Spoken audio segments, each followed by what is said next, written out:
নমস্কার বন্ধুরা, সম্পূর্ণ নতুন একটি রেসিপিতে আপনাদেরকে স্বাগত। রেসিপিটা হলো পেঁপে দিয়ে বানিয়েছি আমি এই পনিরের রেসিপি। দেখতে যতটা সুন্দর হয়েছে, খেতে ততটা লোভনীয় হয়েছিল। প্রথমে আমি একটা পেঁপে নিয়েছি 500 গ্রাম ওজনের। 500 গ্রাম এটা আমি আন্দাজ মতো বলছি, কারণ এটা আমার গাছের পেঁপে। এটাকে আমি প্রথমে খোসা ছাড়িয়ে নেব, মুখটা কেটে দুভাগ করে নেব। তারপর আমি আঠাটা ছাড়িয়ে নেব। তারপর আমি এটা মাঝখান দিয়ে কেটে নেব। অনেক বীজ হয়েছে পেঁপেগুলোতে, এগুলো সব আমি পরিষ্কার করে নেব। নিয়ে পেঁপেগুলোকে আমি খোসা ছাড়িয়ে ছোট ছোট করে কেটে নিয়েছি। এবার ভালো করে ধুয়ে নিলাম সব পেঁপেটা, কাঁচা পেঁপেটা। এবার এটাকে আমি জল থেকে তুলে নেব। তারপর আমি মিক্সির মধ্যে একটা নিয়ে নেব, অল্প একটু লবণও দিয়ে একটা মিহি পেস্ট বানিয়ে নেব। এবার এর মধ্যে আমি কিছু উপকরণ মেশাবো। বড় চামচের 2 চামচ ময়দা,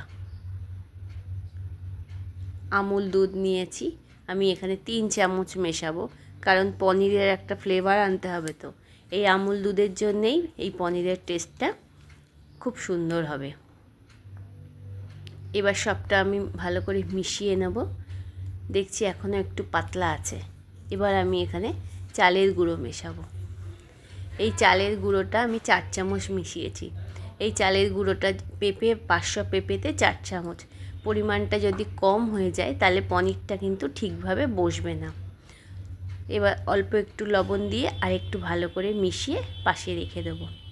একটা থালার মধ্যে আমি একটু সাদা তেল ভালো করে ব্রাশ করে নেব। তারপর আমি ওই পেস্ট করা পনিরটা, যেটার মধ্যে সব কিছু মিশিয়ে রেখেছিলাম, ওইটা ভালো করে দিয়ে হাতের সাহায্যে যতটা সমান করা যায় আমি করে দেবো। তাহলে পনিরটা দেখতে একটু সুন্দর লাগবে।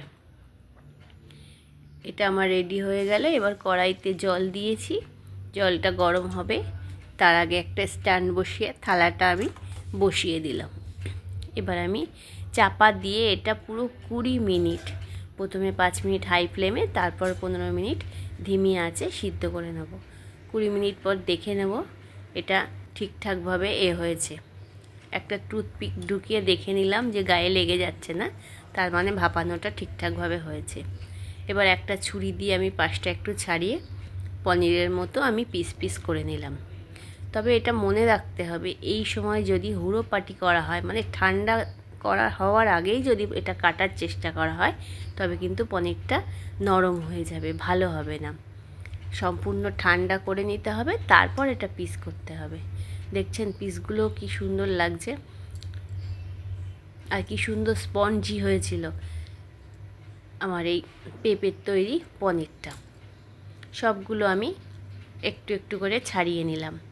এবার এটাকে ভাজবো, তার জন্য তেল বসিয়ে দিয়েছি। তার আগে আমি একটা মশলা বানিয়ে নেব। দেখুন কি সুন্দর সফট হয়েছে। এর মধ্যে ঝোলটা ঢোকার পর আরও নরম হবে। এবার মশলা বানিয়ে নেওয়ার জন্য একটু একটু পেঁয়াজ, রসুন, আদা নিয়ে নিলাম, টমেটো কুচি নিলাম, কাঁচা লঙ্কা নিলাম, 1 চামচ গোটা জিরে নিলাম, 1 চামচ ধনের গুঁড়ো নিলাম, আর 2 চামচ টক দই। এটা একটা মিহি পেস্ট বানিয়ে রাখবো। ততক্ষণে তেল গরম হয়ে গেছে। এবার পনিরগুলো একে একে ছেড়ে দেব, যতটা কড়াইতে ধরে। এবার কড়াইটা একটু ঘুরিয়ে, যাতে সম্পূর্ণ পনিরের পিসগুলো তেলের মধ্যে ডুবে থাকে, সেই জন্য তেল একটু কড়াইটা মাঝে মাঝে একটু নাড়িয়ে নেব। এবার এক পিঠ হয়ে গেলে উল্টো পিঠটাও আমি আলতো হাতে উল্টে দেব। তারপর ভাজা হয়ে গেলে তুলে নেব। দেখতেই কত লোভনীয় লাগছে এই আমার পনির ভাজাগুলো। সফট তো হয়েইছে, ঝোল ঢুকে এগুলো আরও বড় বড় হয়ে গেছিলো। এবার কড়াইতে গোটা জিরে, শুকনো লঙ্কা, তেজপাতা ফোড়ন দেবো। তারপর দেবো একটা ছোট্ট কোচানো পেঁয়াজ। পেঁয়াজটা লাল লাল হয়ে গেলে আমি ওই মশলার পেস্টটা দিয়ে দেবো। টক দই দেওয়ার কারণে বেশ পাতলা হয়েছে। এবার এর মধ্যে দেবো একে একে লবণ, হলুদ গুঁড়ো, লঙ্কার গুঁড়ো আর একটু চিনি দিয়ে ভালো করে কষবো, যতক্ষণ না পর্যন্ত এটা তেল ছাড়ছে। এবার কষা হয়ে গেলে ভালো করে আমি অল্প একটু মিক্সি ধোয়া জল দিয়ে দেবো। দেখলাম যে জলের পরিমাণটা একটু কম আছে, কারণ পনিরগুলো তো জলের মধ্যে ভিজবে, ওই জন্য আরেকটু জল দিয়ে দিলাম। এবার ঝোলটা ফুটে গেলে পনিরের পিসগুলো দিয়ে দিলাম, আলতো হাতে নেড়ে নেব। আর এবার তেজপাতাগুলো আমি তুলে ফেলে দেবো, নাইলে এটা সব কিছু ডিস্টার্ব করে খাওয়ার সময়ও। এবার 5 মিনিট চাপা দিয়ে রেখে দেবো। দেখুন কি সুন্দর হয়েছে। এবার ওপর দিয়ে একটু ঘি আর একটু গরম মশলা দিয়ে নামিয়ে নেব আমার এই পেঁপে দিয়ে তৈরি পনির। রেসিপিটা যদি ভালো লাগে তাহলে আমার সঙ্গে থাকবেন। তো কেমন লাগলো সেটা জানাতেও কিন্তু ভুলবেন না।